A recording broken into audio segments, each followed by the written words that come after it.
Depuis 2 ans et demi, Josette Geronimo a besoin d'une machine pour respirer.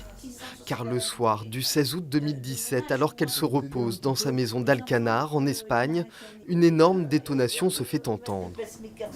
Et il est rentré une flamme à l'intérieur de la maison par la fenêtre, une grosse flamme. Josette est projetée au sol par la violence de l'explosion. Brûlée aux jambes et aux poumons avec 2 côtes cassées, le souffle a même déplacé son pacemaker.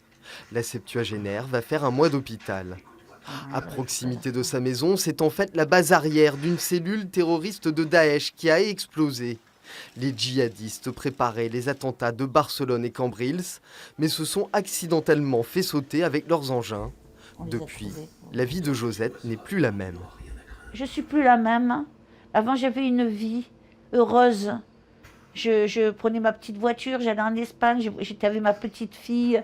Il y avait mon fils, c'était super. De temps en temps, j'allais à Saint-Maximin où il y avait l'autre fils. Je voyais l'autre petite fille. Et maintenant, c'est fini. Lorsqu'elle rentre en France, Josette se constitue partie civile dans l'enquête ouverte de ce côté des Pyrénées. Pendant 2 ans, son statut de victime d'attentat est ainsi reconnu. Mais à l'automne dernier, la sécurité sociale l'informe qu'elle ne peut plus bénéficier de la prise en charge de ses soins.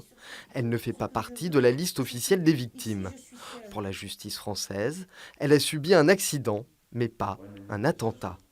On a le fonds de garantie qui dit, mais écoutez, nous, on ne vous prend pas en charge, mais vous pouvez toujours vous tourner vers les autorités espagnoles pour obtenir l'indemnisation de votre préjudice.